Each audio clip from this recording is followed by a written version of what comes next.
नमस्कार, एक बार फिर से आप सभी का स्वागत है। इस वीडियो में मैं बताऊंगी कि अगर कोई व्यक्ति किसी वजह से लोन देने में डिफ़ॉल्ट कर जाता है या लोन की कुछ ईएमआई पे नहीं कर पाता, पे करने में असमर्थ है, तो क्या बैंक की तरफ से उस व्यक्ति के लिए रिकवरी एजेंट हायर करके उसे धमकी दिलवाया जा सकता है, उसके साथ बदतमीजी, गाली गलौज या डरा धमका कर पैसे वसूलने का प्रयास किया जा सकता है या नहीं, या बैंक द्वारा उसके परिवार रिश्तेदारों के नाम पर जो संपत्ति है उसे रिकवर करके अपना लोन अमाउंट लिया जा सकता है, या बैंक में डिफ़ॉल्ट करने से बैंक द्वारा पुलिस एफआईआर करके संबंधित व्यक्ति को गिरफ्तार करके जेल भेजा जा सकता है या नहीं। इस सब तरह के सवाल कुछ लोगों ने पूछा था, इसका जवाब इस वीडियो के माध्यम से मैं दूंगी। तो अगर आप इस तरह की जानकारी चाहते हैं तो कृपया इस वीडियो को अंत तक ज़रूर देखें, और मेरी वीडियो पसंद आए तो मेरे चैनल को सब्सक्राइब करके बेल आइकन प्रेस करना ना भूलें, ताकि आने वाली सभी वीडियोज़ का नोटिफिकेशन आपको मिलता रहे। जैसा कि आमतौर पे देखने में आता है कि व्यक्ति किसी भी तरह का लोन ले लेता है, चाहे वो प्रॉपर्टी लोन है, बिजनेस लोन है, पर्सनल लोन है, या क्रेडिट कार्ड ले लिया, उसकी ईएमआई पे कर पाने में असमर्थ हो जाता है किसी भी वजह से। अब काफ़ी सालों से ये प्रोसीजर चल रहा है और बीच में कुछ अप डाउन हुए, बिजनेस लॉस हो गया या फैमिली में कोई इशू आ गई, जॉब छूट गई, या किसी भी ऐसी वजह से ये परेशानी आना आम बात है लोगों के बीच में कि बैंक से लोन लिया है या उनका क्रेडिट कार्ड चल रहा है, चाहे वो बिज़नेस लोन है या होम लोन है या पर्सनल लोन लिया था, किसी भी तरह का लोन है, और इससे पहले उन्होंने काफ़ी ईएमआई दी हुई है, किसी वजह से बीच में कुछ 2-4 ईएमआई अगर देने में असमर्थ हो जाते हैं तो बैंक वाले उनके साथ बैंक की तरफ से रिकवरी एजेंट हायर किया जाता है, और वो संबंधित व्यक्ति के साथ बदतमीजी, गाली गलौज करता है, धमकाता है, उसे पुलिस की धमकी देता है और अन्य कई तरह से प्रताड़ित करता है, जोर ज़बरदस्ती पैसे निकालने का प्रयास करता है। लोगों को कानून की इतनी जानकारी नहीं होती है, जिसकी वजह से वो परेशान हो जाते हैं, डरते हैं, और उन्हें क्या कानून में इस तरह का प्रावधान है कि बैंक इस तरह रिकवरी कर सकता है या नहीं, ये उन्हें पता नहीं होती। इसी बात का नाजायज़ फ़ायदा उठा के लोग उनके साथ जोर ज़बरदस्ती, बदतमीजी या धमकाने का प्रयास करते हैं। इस तरह के बहुत मामले सामने आते हैं और बहुत सारे लोगों ने मुझे भी मैसेज करके इस पर वीडियो बनाने का, उनके अधिकार क्या हैं संबंधित व्यक्ति के जिसने बैंक में लोन लिया है, इस पर सवाल पूछा था। तो बैंक में अगर आप किसी भी वजह से बैंक का लोन जो है, बैंक का पेमेंट करने में फेल हो जाते हैं और जो निर्धारित समय दिया गया है उस पर पैसा नहीं आप बैंक को जमा कर पाते हैं,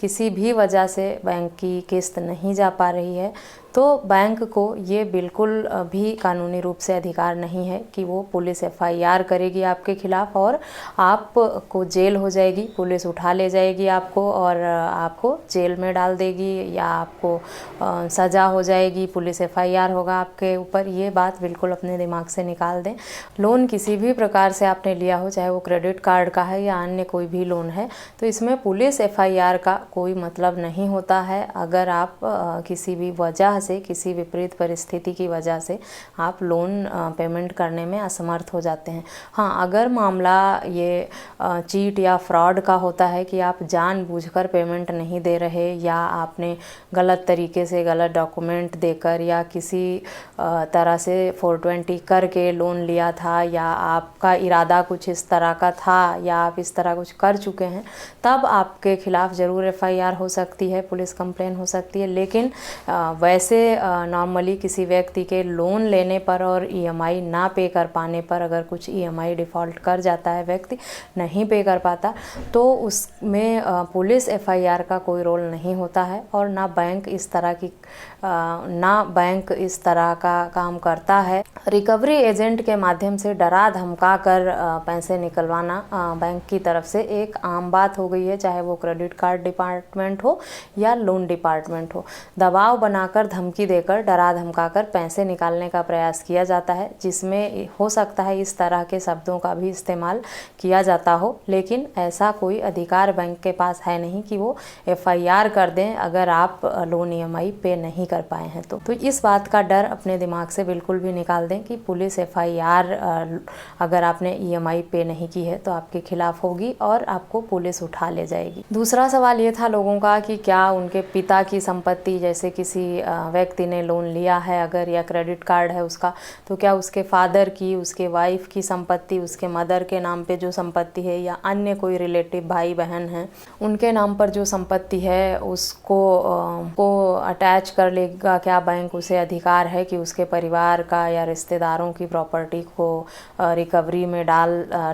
अटैच कर ले बैंक, या कोर्ट रिकवरी के लिए अटैच कर सकती है? ऐसा बिल्कुल भी नहीं है। जो भी आपने लोन लिया है आपके नाम पे है। अगर को एप्लीकेंट में उनका नाम नहीं है या वो गारंटर नहीं बने हैं तब उनकी संपत्ति से रिकवरी का कोई मतलब ही नहीं बनता। अगर लोन लेने वाला व्यक्ति अगर डिफ़ॉल्ट करता है तो उसमें को एप्लीकेंट जो होता है उसके माध्यम से, या जो गारंटर होते हैं उनके माध्यम से लोन की रिकवरी करने का प्रयास बैंक की तरफ से किया जाता है। तो अगर आपके परिवार के अन्य कोई व्यक्ति हैं वो को एप्लीकेंट नहीं है या वो गारंटर नहीं है आपके लोन में, तब उनकी संपत्ति को अटैच करने का या उसे कुर्क करके नीलाम करके पैसा रिकवर करने का कोई मतलब ही नहीं बनता। ये बात भी आप अपने दिमाग से निकाल दें कि परिवार या रिश्तेदारों की संपत्ति को नीलाम करके बैंक या कोर्ट रिकवरी करेगा आपके अमाउंट का। एक बात ये हो सकती है कि अगर वो संपत्ति पहले से आपके नाम पे रही हो और सिर्फ आप डिफ़ॉल्ट कर गए हों लोन, उस दरमियान अगर आपने ये फैसला लिया है या संपत्ति ट्रांसफ़र की है कि आपकी प्रॉपर्टी अटैच ना हो, उस बीच में आप इससे बचने के लिए अपने परिवार में किसी के नाम पर वो संपत्ति कर दी है, ऐसे हालात में कोर्ट से उस प्रॉपर्टी को अटैच करने का ऑर्डर हो सकता है, क्योंकि आपने इस इरादे से ही प्रॉपर्टी अटैच ना हो उसके साथ और उसके प्रॉपर्टी से रिकवरी ना की जा सके, इसलिए अगर बचाव में उस प्रॉपर्टी को उसी दरमियान ट्रांसफ़र किया है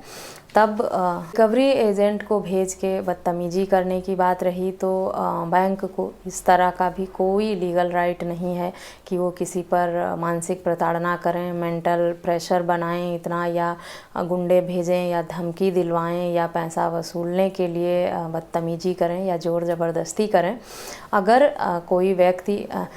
किसी व्यक्ति के साथ इस तरह की घटना होती है तो वो संबंधित बैंक या जो भी डिपार्टमेंट है जिसके द्वारा इस तरह की हरकत की गई है उसको सबूत के साथ पुलिस में कंप्लेन कर सकते हैं और उसके खिलाफ पुलिस एक्शन ज़रूर लेगी। ज़्यादातर लोगों का कहना रहता है कि उन्होंने पुलिस की मदद ली लेकिन पुलिस ने उन्हें ही डांट दिया। तो पुलिस का काम यही है कि अगर आप उनसे बताएंगे कि मैंने लोन लिया था या मेरा इतना अमाउंट ड्यू है और मैं पे नहीं कर पाया हूँ इसलिए वो मुझे परेशान कर रहे हैं, धमकी दे रहे हैं, तो पुलिस कहेगी भाई आप अमाउंट पे करिए, जो भी ड्यूज़ हैं वो पैसा है उनका इसीलिए तो आपके पास आ रहे हैं, अगर आप पैसा दे देंगे तो आपको क्यों परेशान करेंगे। आप अपनी परिस्थिति या हालात जो भी हैं वो पुलिस के साथ शेयर करें और उनसे कहें कि हमें थोड़ा समय चाहिए, इनको समझा दिया जाए, मैं इतने समय में इस तरह से पैसा पे कर दूंगा, हम पहले ही किसी मुश्किल में या मुसीबत में हैं या बुरे मानसिक दौर से गुजर रहे हैं,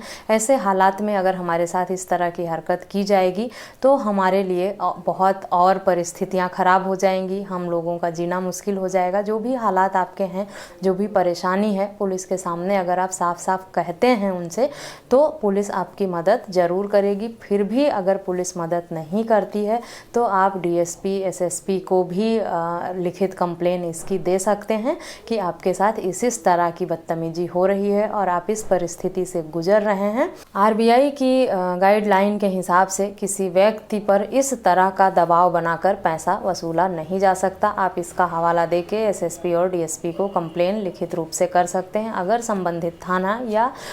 जो पुलिस कंट्रोल रूम है वो लोग आपकी मदद नहीं करते हैं, मदद करने से मना कर देते हैं, तब आप डीएसपी या एसएसपी के पास खुद जाकर वहाँ फिज़िकल अपीयर होके कंप्लेन देकर रिसीविंग ले सकते हैं, या बाई पोस्ट भी आप कंप्लेन भेज सकते हैं जिसका प्रूफ आप अपने पास रखें। जब आपकी कंप्लेन हायर अथॉरिटी में हो जाती है तब पुलिस भी मजबूर हो जाती है उस पर एक्शन लेने के लिए। आपको सारी जानकारी होनी चाहिए कि आपको कहाँ अप्रोच करना है, किस तरह अप्रोच करना है, तभी आपको इंसाफ मिल पाता है, तभी आप न्याय ले पाते हैं। तो ये कह देना कि हमारे साथ इतना कुछ बुरा हो गया, ऐसा हो गया, ये किया और कहीं सुनवाई नहीं हो रही है, सारे रास्ते आपको पता होने चाहिए। अगर नाइंसाफ़ी आपके साथ हो रही है, जाति आपके साथ हो रही है, तो उसके लिए आवाज़ भी आपको ही उठाना होगा, लड़ना भी आपको ही पड़ेगा। आपको रास्ते मैं बता सकती हूँ, लड़ने में वहाँ आपके साथ कहाँ हो रहा है। हाँ, आप मुझ तक संपर्क करते हैं, मेरे तक पहुँचते हैं, तो मुझसे जितना हो सकेगा मैं ज़रूर हेल्प करूँगी। लेकिन अगर आप चुपचाप सहते हैं, बर्दाश्त करते हैं, तो सामने वाले को और मौका मिलता है, उसकी हिम्मत बढ़ती है कि वो आपके साथ और ज़ोर ज़बरदस्ती और बदतमीजी करे। मैं ये नहीं कह रही कि आप किसी बैंक का या किसी डिपार्टमेंट का पैसा हजम कर लें और ना दें, ना लौटाएं, और बैंक या कोई कंपनी आपसे रिकवर नहीं कर सकती पैसा। जो कानूनी अधिकार और हक एक कंज्यूमर के हैं, मैं सिर्फ वो बताने का प्रयास कर रही हूँ। बैंक अगर इस हालात को, इस परिस्थिति को नहीं समझती, समय नहीं देती है उस व्यक्ति को जो बुरी परिस्थिति से, बुरे हालात से गुजर रहा है, तो अपने बचाव में उसके लिए क्या कानून है, क्या हक है, इस वीडियो के माध्यम से मैंने वही बताने का प्रयास किया है। साथ ही कुछ लोगों का सवाल था कि बैंक मनमानी करता है लोन लेने में, रेट ऑफ इंटरेस्ट की जो बात हुई थी या जो संबंधित डॉक्यूमेंट्स थे लोन लेने के टाइम पे, जो हमारा एग्रीमेंट साइन हुआ था, उसका मैंने एक कॉपी मांगा बैंक से, बैंक ने मुझे वो भी नहीं दिया। कोई हमारी जो EMI थी वो बाउंस हो गई, उस पर बैंक की तरफ से मनमाना चार्ज लगा दिया गया है, या बैंक में किसी भी तरह से लोन लिया गया था, किसी भी तरह से आपके हक और अधिकारों का हनन हो रहा है, बैंक ज़बरदस्ती कर रहा है आपके साथ, मनमानी कर रहा है, आपकी सुनवाई नहीं हो रही, ऐसे हालात में आपको कंज्यूमर कोर्ट की मदद लेनी चाहिए। क्रेडिट कार्ड से संबंधित हो, इन सब मामलों में अगर आपके साथ किसी भी तरह की जाती हो रही है, तब आप कंज्यूमर कोर्ट में उसकी कंप्लेन करके अपने लिए हक की मांग करें। बहुत ही कम समय और एफर्ट में आपको न्याय मिल जाता है। साथ ही बिना वकील के भी आप कंज्यूमर कोर्ट में कंप्लेन कर सकते हैं और न्याय पा सकते हैं। लेकिन अगर आप अफोर्ड कर सकते हैं तो मैं यही सलाह दूंगी कि आप एक एडवोकेट को ज़रूर हायर करें किसी भी तरह की अगर नाइंसाफ़ी आपके साथ हुई है, क्योंकि एक लॉयर को पता होता है बहुत अच्छे से कि क्या न्यायालय में प्रेजेंट करना है, क्या नहीं करना है, और किसी भी बात को, अपने पक्ष को किस तरह सही तरीके से रिप्रेजेंट करना है, ताकि आपकी बात सुनकर जल्द से जल्द फैसला दिलाया जा सके आपके हक में। आप लोगों के जो भी सवाल थे bank account, credit card, loan को लेकर कि आपको किस किस तरह की धमकियां मिल रही हैं, आपके साथ ज़ोर ज़बरदस्ती हो रही है, जाती हो रही है, उसको मैंने इस वीडियो के माध्यम से आपके हक अधिकारों को लेकर बताने का प्रयास किया है। इस टॉपिक पर या किसी अन्य टॉपिक पर अगर आप और जानकारी चाहते हैं तो कृपया मुझे मेल, व्हाट्सएप या कमेंट करके बताएं। मैं प्रयास करूँगी जल्द से जल्द आपके द्वारा मांग किए हुए टॉपिक पर वीडियो बनाने की। आशा करती हूँ मेरे द्वारा दी गई जानकारी आपके लिए यूजफुल होगी। अधिक से अधिक लोगों के साथ इस वीडियो को शेयर करना ना भूलें। अब तक मेरे चैनल को सब्सक्राइब नहीं किया है तो सब्सक्राइब करके बेल आइकन को प्रेस ज़रूर करें, ताकि मेरे आने वाली सभी वीडियोज़ का नोटिफिकेशन आपको मिलता रहे। इस वीडियो में बस इतना ही, मिलते हैं नेक्स्ट वीडियो में, तब तक के लिए थैंक यू एंड